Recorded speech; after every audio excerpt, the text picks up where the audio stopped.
Assalamualaikum warahmatullahi wabarakatuh. Selamat siang mahasiswa semuanya. Hari ini kita bertemu kembali pada mata kuliah Cross Cultural Understanding. Pada topik kita kali ini kita akan bicara tentang gender cases ya in communication, yaitu kasus-kasus atau permasalahan gender dalam berkomunikasi ya. Jadi bagaimana bentuk-bentuk komunikasi yang disesuaikan dengan gendernya ya, kira seperti itu. Baik, kita masuk dulu terlebih dahulu tentang apa sih perbedaan antara seks dengan gender ya.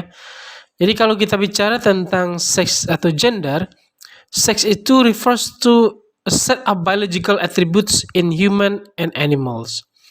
Jadi seks itu mengacu kepada fitur-fitur biologis ya daripada manusia ataupun binatang. Jadi lebih kepada komponen-komponen biologis ya yang ada pada manusia ataupun binatang. It is primarily associated with the physical and psychological features including chromosome, generation, hormone levels and function, and reproductive sexual anatomy. Jadi lebih mengacu kepada bentuk fisik ataupun komponen-komponen psikologi ya, termasuk kromosomnya, ada gen-gennya, ada hormon dan juga fungsinya ya, dan juga alat seksual atau alat reproduksi ya. Jadi kalau kita melihat bagian seks sendiri, jadi ini jelas pada bentuk fisik ya, bentuk fisik daripada apa yang nampak bisa kita lihat ataupun rasakan ya, daripada binatang ataupun manusia. Sex is usually categorized as female and male, but there is variation in biological attributes that comprise sex and how those attributes are expressed. Jadi pada umumnya katanya seks atau jenis kelamin itu hanya ada dua, yaitu laki-laki atau perempuan. Tetapi akan ada banyak variasi lainnya dari fitur-fitur biologis yang menjelaskan tentang seks dan bagaimana fitur-fitur tersebut dia atau bagian tersebut dia diekspresikan ya. Misal seperti ini. Kalau teman misalnya ada mengenal istilah ada gender, ada maskulin, ada feminin. Terus ada yang jiwa yang terperangkap gitu ya dalam tubuh laki-laki gitu ya. Nah, jadi itulah jenis-jenis lainnya dari seks itu sendiri ya. Tetapi secara umum seks itu hanya ada dua saja, yaitu lelaki dan perempuan. Jadi pada kesempatan kali ini kita tidak akan masuk kepada bagian-bagian yang berbeda seperti itu. Kita hanya fokuskan bahwasanya seks itu lebih kepada dua saja, yaitu laki-laki ataupun perempuan ya. Laki-laki yang bentuknya secara umum sudah diketahui dan juga perempuan ya. Kira-kira seperti itu. Sedangkan kalau kita bicara tentang gender itu adalah socially constructed roles, behaviors, expression, and identities of girls, women, boys, men, and gender diverse people. Jadi kalau kita bicara gender itu adalah peran ya, peran, tingkah laku, ataupun ekspresi, ataupun identitas ya dari seorang perempuan, wanita, laki-laki ya yang dibangun secara sosial. Jadi kalau kita bicara tentang gender artinya kita lebih melihat kepada bentuk abstrak ya, bagaimana tindakan perilaku seks tadi, yaitu jenis kelamin tadi apakah perempuan atau laki-laki di dalam lingkungan kehidupan sosial. Nah, seperti itulah ya.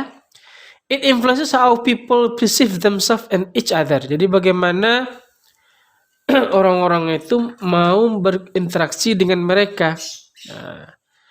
How they act and interact. Bagaimana mereka bertindak ataupun berinteraksi. The distribution of power and resources in society. Jadi bagaimana pendistribusian ya antara kekuatan, mungkin jabatan mungkin ya, dan juga resources sumber daya dalam masyarakat.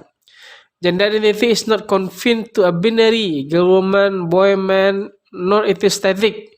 It exists along a continuum and can change over time. Jadi gender itu, gender identitas ya. Nah, ini dibahas juga tadi. Tidak selalu dia fokus kepada laki-laki atau perempuan ataupun bersifatnya statis ya. Kadang-kadang ada begitu banyak. Salah satunya bentuknya transgender itulah. Jadi pertukaran antara laki-laki dan perempuan ya. Jadi kalau kita melihat pada banyak kasus ya itulah seperti Dorsey, Gamalama ya. Dalam pemain ada bola voli juga April, siapa namanya itu April ya masalahnya panggilannya ya. Gender juga masalahnya ya. Ada yang feminim, ada maskulin. Tapi kita tidak akan lebih panjang membahas itu karena itu lebih kepada sisi dari psikologisnya ya. Nah, kita akan lebih membahas tentang bagaimana interaksi mereka dalam dua jenis tadi, laki-laki atau perempuan. It exists along of continuum can change over time. There is a considerable diversity in how individual and group understand, experience, and express gender through the roles they take on, the expectation placed on them, relation with others, and the complex way that gender is institutionalized in society. Jadi ada begitu banyak ragam dari masalah gender ini kalau kita bahas dari segi komunikasi ya. Jadi gender itu sendiri bagaimana orang melihatnya gitu ya. Jadi ada yang tomboy, ada yang feminim gitu ya. Tapi kita tidak akan masuk juga sampai ke sana. Kita cukup mengenal bahwasanya pada poin ini teman-teman bisa memahami bahwasanya seks itu adalah bentuk yang nampak dari apa perbedaan laki-laki atau perempuan. Jadi kalau kita bicara seks hanya ada dua pilihannya yaitu laki-laki atau perempuan. Tapi kalau kita bicara gender, gender itu adalah bagaimana perilaku atau perangai atau tindakan dari seks tadi terhadap lingkungan sosial mereka. Kira seperti itulah. Jadi nampak benang merahnya ya. Jadi kalau seks itu apa yang nampak? Kalau dia gender berarti bagaimana cara dia bertindak berperilaku ya. Seperti itu. Selanjutnya kalau kita bicara tentang laki-laki dan perempuan juga ada istilah namanya rapport dan report dalam proses komunikasi. Apa itu? Mari kita lihat. Men can be more prone towards a style report which is driven by factual statement data and problem solving. Jadi kalau kita melihat bahasanya bagaimana komunikasi laki-laki dan perempuan ini disebut dengan namanya report ya. Yang lebih laki-laki itu lebih dia bekerja atau berfungsi dengan pengolahan factual statement. Jadi laki-laki itu lebih kepada statement, pernyataan yang fakta ya. Jadi kalau laki itu bicara fakta biasanya ya. Datanya ada dan problem solving itu jiwa laki-laki itu biasanya. Jadi kalau ada bisa memberi solusi, jalan keluar, bicara tentang data, mana buktinya, apakah itu bicara tentang jujur ya, fakta-fakta, itulah laki-laki seperti itu. There's no much personal information or anecdote. Jadi agak jarang banyak juga ya yang melucu ya, ataupun informasi pribadinya jarang dia mau buka ya. That is delivery information aimed towards solving problem. Jadi lebih kepada menuntut bagaimana permasalahan itu cepat selesai, gitu ya. Lebih kepada jalan keluar saja. This type of speaker have tendency to dominate a conversation. Jadi laki-laki itu memang kalau bicara itu lebih berfungsi sebagai dominan ya. Lebih mendominasi laki-laki itu ketika dia berbicara. Jadi kalau kita lihat laki-laki, itulah cara laki-laki bicara.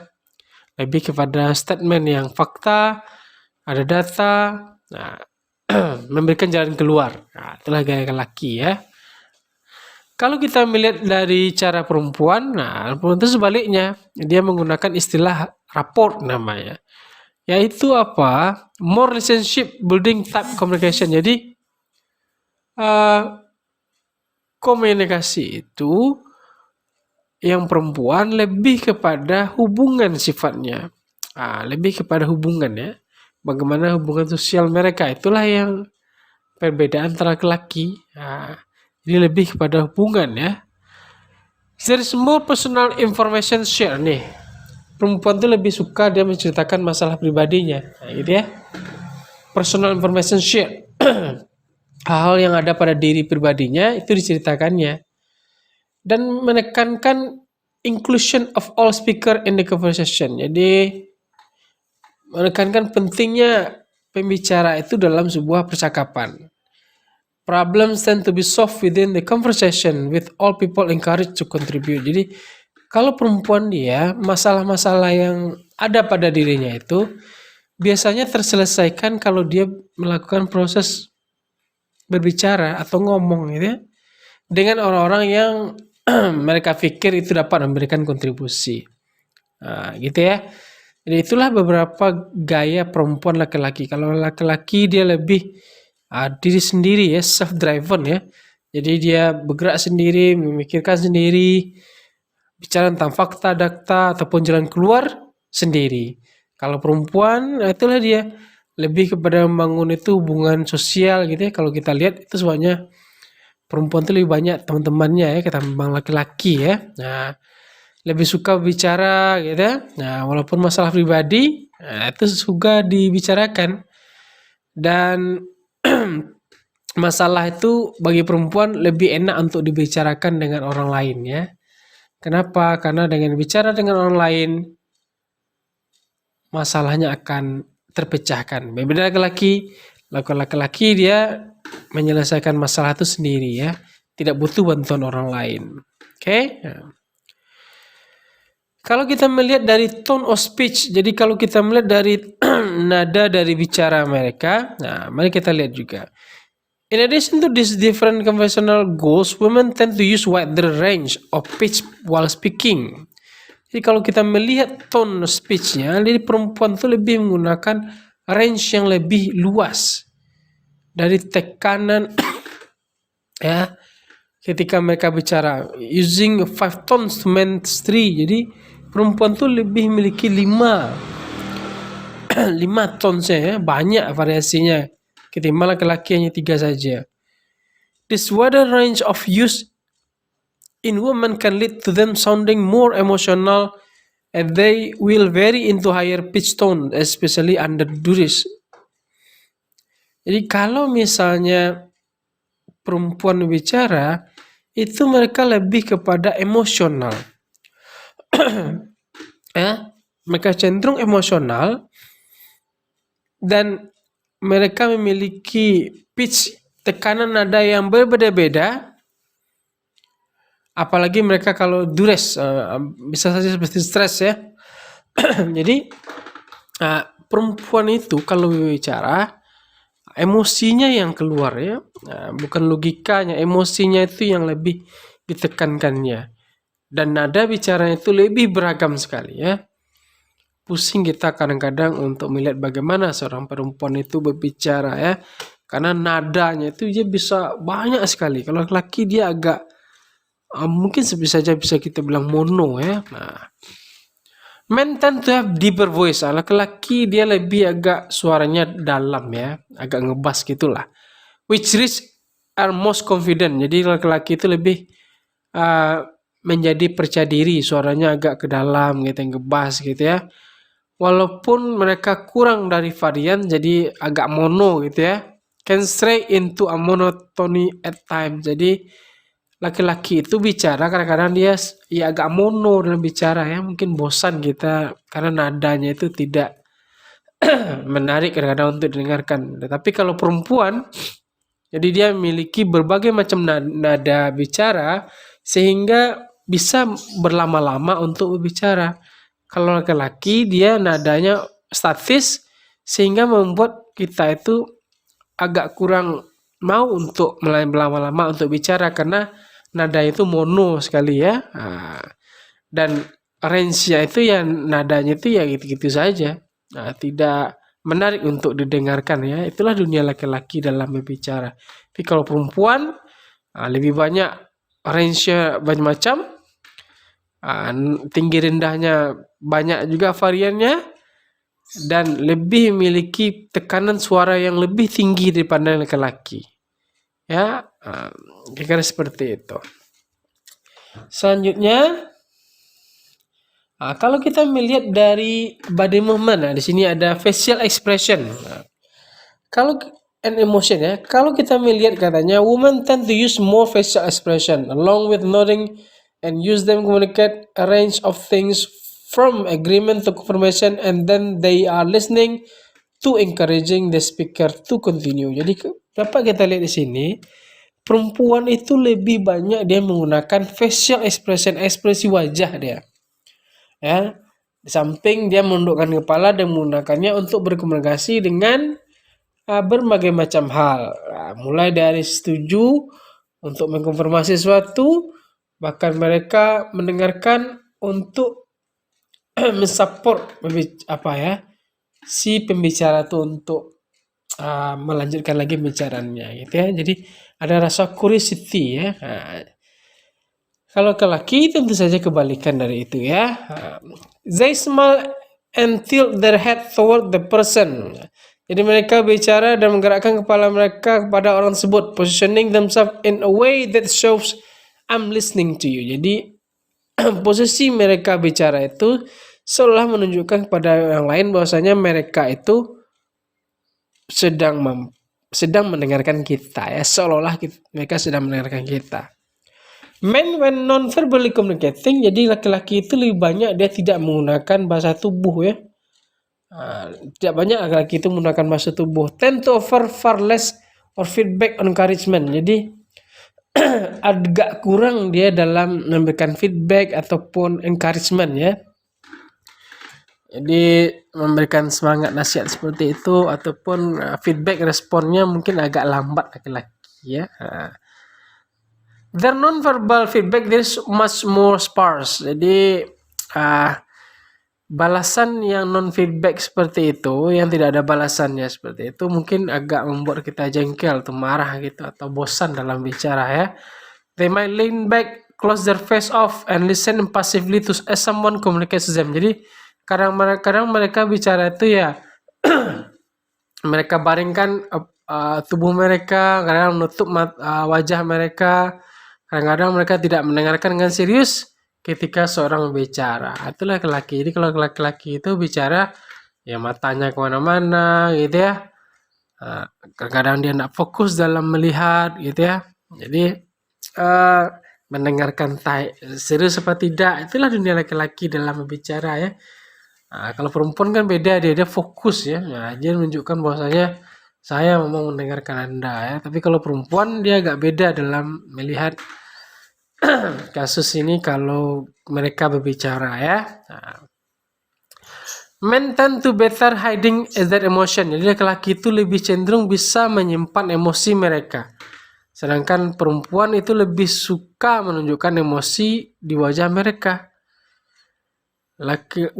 Women are much better regarding person reaction, using verbal non-verbal signal to get a full picture. Jadi katanya perempuan itu lebih bagus dalam membaca reaksi ya, laki-laki lah ya, atau reaksi orang lain dengan menggunakan verbal and non-verbal signal. Jadi dapat menggunakan tanda-tanda verbal atau non-verbal untuk mendapatkan gambaran yang utuh dari seseorang tadi. Jadi kalau kita lihat perempuan tuh lebih suka detail laki-laki itu ya, detail dari speaker atau pasangannya itu.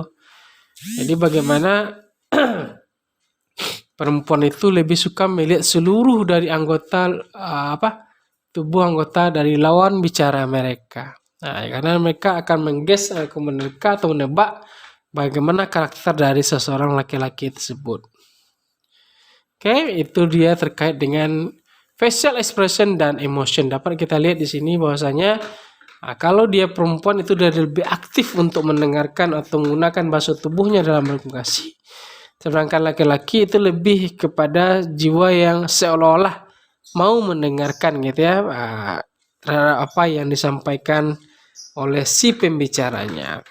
Oke.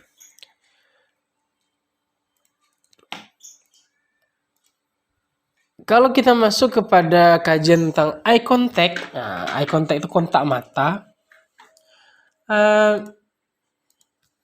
Women will use eye contact as a method of connection and so they are engaged to listening to the speaker. Jadi perempuan itu kalau bicara dia lebih sering menggunakan bahasa tubuh yang khususnya adalah kontak mata ya. Dan menunjukkan bagaimana mereka engage ya, dapat tertarik ya, dapat diterima ya, dan mendengarkan kepada speakernya. Women tend to see eye contact as hallmark of good communication. Jadi kalau perempuan dia lebih suka untuk menatap mata itu ya. Karena bagi mereka melihat seperti itu membutuhkan keseriusan ya. Tanda keseriusan ya, menunjukkan mereka itu bahwasanya kita mau mendengarkan apa yang disampaikan. Nah, terus itu perempuan dalam komunikasi. Sementara kalau laki-laki katanya, laki-laki itu many men will avoid it or even listen their eyes closed as a person explain concept of outlines a problem. Jadi laki-laki itu dia kalau kita lihat dikebalikan dari sifat perempuan itu ya. Jadi laki-laki itu sungguh sangat menghindari tatapan mata ya. Dia kadang-kadang suka lebih memeriksa konsep seperti itu ya. Jadi kalau laki-laki tidak butuh kehadiran perempuan seperti itulah ya. Tidak jelas gitu ya. Apakah nanti mereka akan lanjut tambahkan seperti itu ya, tergantung. Kalau laki-laki ya dia hanya gitu-gitu saja gayanya gitu ya. Gaya-gaya yang seperti orang tidak berminat untuk mendengarkannya ya. Oke. Itu kalau eye contact. Jadi kalau perempuan lebih menggunakan eye contact, kalau laki-laki tidak gitu ya. Ada juga namanya physical space, jarak antara fisik ya. Nah, bagaimana laki-laki itu berkomunikasi ya posisinya. In general, women will endeavor to take less physical space as well, crossing their legs, organizing folder and paper work into neat piles and crossing their arm. Jadi kalau secara umum perempuan itu dia berdiri agak sedikit lebih jauh ya, lebih jauh dari posisi lawan bicaranya.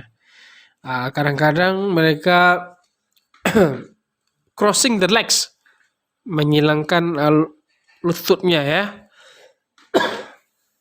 menyilangkan lututnya, menyusun folder ataupun kerja kepada lemari yang ataupun tempat yang disusun dengan rapi. Dan crossing their arms, jadi lebih kepada menutup perangai mereka. Crossing their arms, lengan ya, jadi menutup lengan mereka. Jadi begitulah perempuan. Jadi lebih suka dia jaraknya itu less physical space, jaraknya itu kurang. Crossing the legs, jadi menyilangkan kaki gitu ya. They will lean into the speaker. Jadi kadang mereka juga menyandar kepada pembicara gitu ya, atau speaker pembicara. Incline themselves toward them and opening the posture towards the person they are listening to. Jadi laki-laki itu perempuan itu they will lean into the speaker, mereka menyandar di lawan bicara mereka, incline themselves toward them and opening their posture towards the they are listening to. Jadi bagaimana mereka untuk menunjukkan postur ya, gaya bahwasanya mereka sudah butuh bantuan gitu ya, tidak sanggup berdiri sendiri gitu ya, kepada lawan bicara, dan seolah mereka sedang mendengarkan dari apa yang ingin disampaikan gitu ya. Jadi itulah dunia perempuan gitu ya. Kalau kita melihat dunia laki-laki, when men will spread the leg, jadi laki-laki itu dia bukan menyilangkan kakinya, dia lebih kepada membuka kakinya itu, have a wider posture. Jadi posturnya itu lebih luas ya. Dan relax into the space around them. Jadi kadang-kadang mereka relax ya, santai di antara berikutnya ya.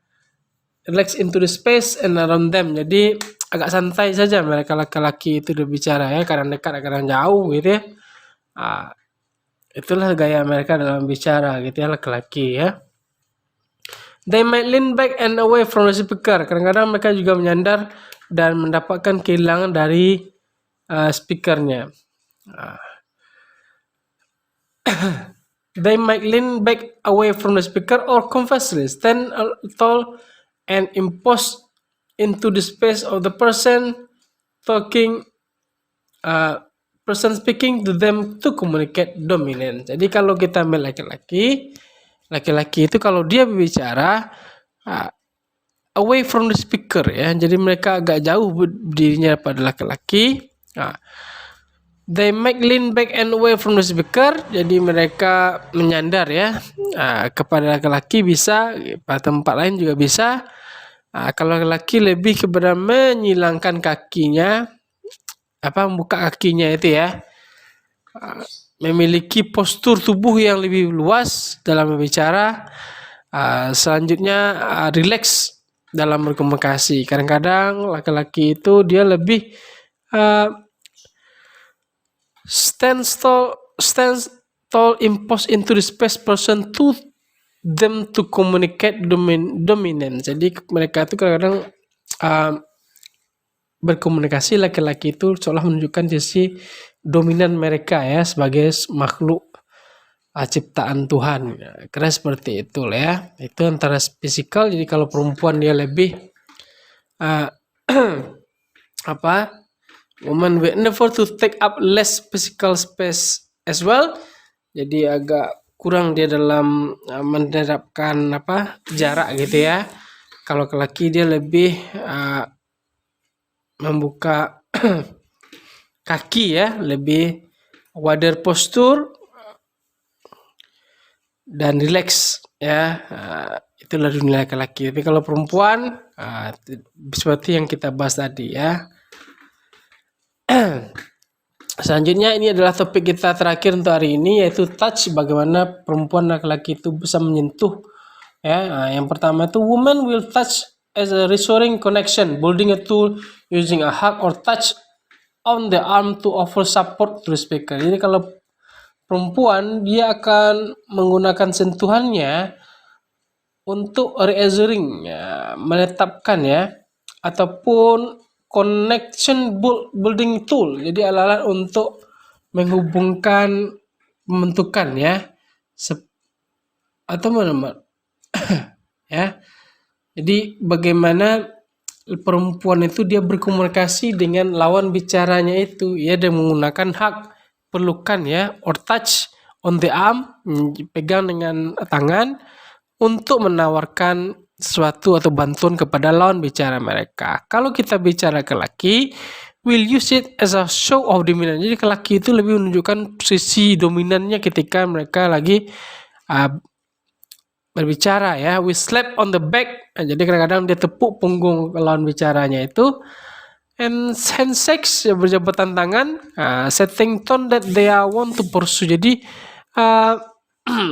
mengatur bagaimana cara nada supaya mereka bisa diterima. Seperti itulah. Oke, jadi kalau kita melihat dari beberapa fungsi dari komunikasi tadi, dapat kita pastikan bahwasanya antara laki-laki dan perempuan itu berkomunikasinya berbeda caranya satu-satu ya. Jadi kalau kita lihat ya, kembalilah review satu-satu nanti bagaimana laki-laki itu berkomunikasi dan bagaimana pula nanti perempuan dalam berkomunikasi. Jangan sampai kita salah paham. Jadi kalau kita sudah tahu bagaimana laki-laki dan perempuan berkomunikasi, itulah yang perlu kita jaga ya. Itu yang perlu kita perbaiki sehingga berkomunikasi itu akan nyaman dia dalam ketika kita melakukannya. Jadi tidak semenarik tidak proses saling tarik menarik lah seperti itu ya. Jadi Kalau dia perempuan, laki-laki, ada hal yang membuat mereka menarik untuk mengikuti lawan bicara mereka ya. Kalau perempuan ada juga, laki-laki ada juga. Jadi ketika kita memahami seks dan gender, jadi seks itu lebih kepada hanya dua jenis makhluk saja, yaitu laki-laki atau perempuan, sedangkan gender lebih kepada bagaimana cara seseorang itu untuk berkomunikasi menggunakan bahasa dalam ruang lingkup sosial mereka. Di sana nanti konteks akan berjalan memberikan pemahaman kepada kita bagaimana mereka ataupun laki-laki dan perempuan dapat berkomunikasi baik dalam dunia komunikasi ya. Kira-kira seperti itu. Mudah teman dapat mengerti. See you. Assalamualaikum warahmatullahi wabarakatuh.